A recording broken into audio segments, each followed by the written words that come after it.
আসছো? তার ব্যাগ আমার কাছে দাও। নাও। চলো চলো। আরে দাঁড়াও দাঁড়াও, কোথায় যাবো বলো তো? আমি তো বুঝতে পারতেছি না কোথায় যাওয়ার জন্য তুমি এত তাড়াহুড়া করতেছো। আরে তোমার কি মনে নেই আজকে আমাদের পালিয়ে যাওয়ার কথা? হো হো, মনে পড়েছে। জানি, তবে আমি তো তোমার সাথে কোথাও যাব না। হ্যাঁ, আমি তোমাকে বলেছিলাম যে আসো আজকে আমরা পালিয়ে যাব।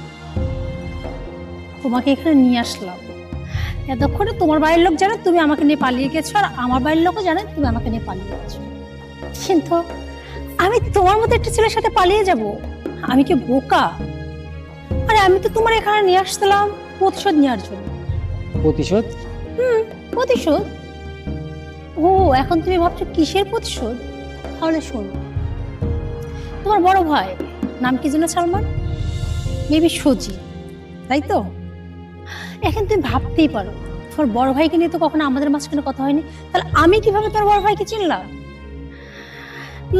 এটা নয় পরে আসি, তার আগে বলি, আমি যতটুকু জানি তোমার বড় ভাই এখন বিয়ে করেছে, সুখে সংসার করছে, তাদের অলরেডি 2টা বেবি হয়ে গেছে। অবশ্য তোমার বড় ভাই অনেক বড় একটা পোস্টে জব করে, এক কথায় প্রতিষ্ঠিত, তাই না? আর তোমার বড় ভাই বিয়ে করেছে তার মানে তোমার বাবা মার পছন্দ মতো কোনো পাত্রীকে।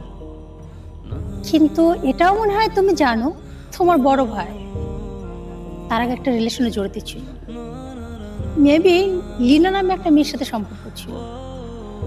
আর সেই মেয়েটাকে বিয়ের দিন বিয়ের আসর থেকে ভাগায় নিয়ে আসে, কিন্তু লাস্ট শেষে তাকে আর বিয়ে করে না, তাকে বাড়ি ফিরিয়ে দেয়। কি ঠিক বলেছি তো? অবাক হচ্ছে আমার কথাগুলো শুনে না? আমি কিভাবে এত কথা জানলাম? তুমি জানো লিনাটা কে? লিনাটা আর কেউ নয়, আমারই বড় বোন। হ্যাঁ, ঠিকই শুনছো, আমার আপন বড় বোন। জানো সে কেমন আছে? সে এখন আর আমাদের বাড়িতে থাকে না, সে এখন মানসিক একটা রোগী। জানো তো, যখন দেখি সবার ছোট বোনরা তার বড় বোনের কাছে যায়, বড় বোন আদর করে, তখন আমার বুকের ভিতর দুমড়ে মুচড়ে যায়। আমারও খুব ইচ্ছা করে আমার বোন আমার কেন আদর করো না। আমার বোন না আজকাল আর কাউকে চিনে না, না আমাকে আর না আমার বাবা মাকে। আমার বাবা মাঝে মাঝে আমার বোনকে দেখে খুব কান্না করে, আর সেই ছোটবেলা থেকে আমি শুনে আসছি আমার বাবা একটা কথাই বলে, মারে আমি আমার বড় মেয়ের মতো তোকে আর হারাতে চাই না। আমি চাই না আমার আর একটা মেয়ে অসুস্থ জীবনযাপন করুক। বলতে পারো একটা বাবা কতটা কষ্ট পেলে এরকম হয়? আরে তোমার ভাই, ঠিকই বলছে, তোমার ভাই। তোমার ভাই সেই দিন আমার বোনকে বিয়ের আসর থেকে স্টেশনে নিয়ে আসছিল, সেম আজকে যেভাবে আমি আসছি এরকম। আর সেদিন আসার পর আমার বোনকে অপমানিত করে তোমার ভাই চলে গেছিল। তাদের 5 বছরের সম্পর্ক থাকার পরেও তোমার বাবা আমার পছন্দের পাত্রীকে তোমার ভাই বিয়ে করেছিল, আর সেটা সহ্য না করতে পারে আমার বোন ওই দিন থেকে মানসিক রোগী হয়েছে। জানো, তারপর থেকে আমার বোনের জায়গা কোথায় হয়? মানসিক হসপিটালে। ছোটবেলা থেকে না আমার খুব একটা বড় বোনের আদর পাওয়া হয়নি, আর আমার মা ওই চিন্তায় ভাবনায় কান্নাকাটি করতে করতে আমার মা মারা যায়। খুব ছোটবেলা থেকেই না সংসারের দায়িত্বটা আমাকে নিতে হয়েছে। বাবা সারাদিন কাজে ব্যস্ত থাকে, আমি সারাদিন লেখাপড়া শেষে বাবার জন্য আর নিজের জন্য রান্না করতে হয়। আজকে যদি তোমার ভাই এই বেইমানিটা না করতো না, তাহলে আমার বোন সুস্থ একটা জীবন যাপন করতো, আজকে আমাদের পরিবারটা ভেঙে যেত না। আমার মা এত অকালে আমাদের ছেড়ে যেত না, তার জন্য শুধুমাত্র তোমার পরিবার আর তোমার ভাই দায়ী। তুমি কি ভাবছো তারপরেও ক্ষমা করবো? আরে আমার পিছনে তো তোমার চেয়ে অনেক ভালো ভালো ছেলে লাইন মারতো, তবু আমি নিজে কিন্তু তোমাকে প্রপোজ করেছিলাম। কেন জানো? শুধুমাত্র আমার বোনের প্রতিশোধ নেওয়ার জন্য। যাও, তোমার বিয়ে ঠিক হয়েছে না?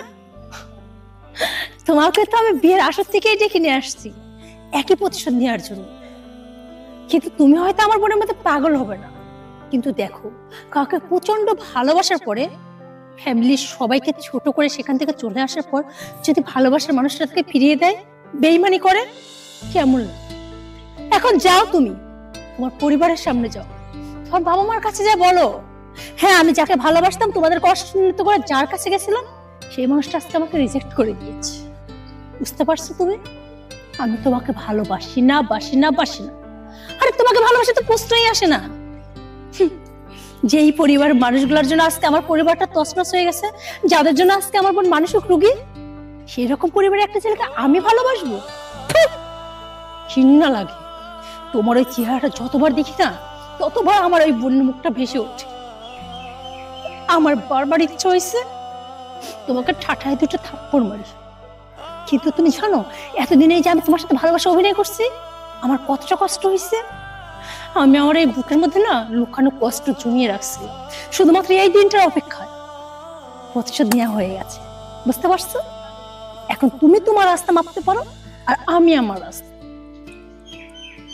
যখন দেখবা তুমি তোমার যন্ত্রণায় ছটফট করবা, তখন তোমার পরিবার দেখবে আর বুঝবে একটা মেয়েকে ঠকানোর ফল কি।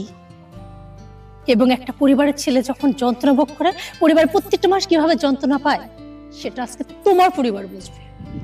আচ্ছা সূচনা, অপরাধ তো করছে আমার ভাই, আমার কি দোষ সেটা বলো।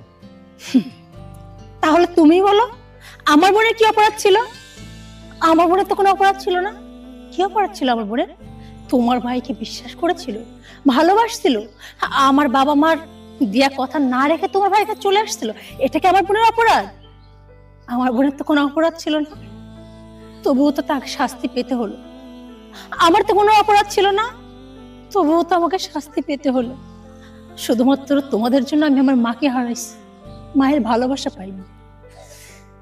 আর তোমার যদি বলো অপরাধ কি, ওই যে কথা আছে না, তুমি যা করবা তোমার পরিবার সবাইকে ভোগ করতে হবে, ঠিক তেমন তোমার পরিবারে একজন অন্যায় করছে, আর তার প্রতিশোধটা আমি তোমার উপর নিচ্ছি শুধু।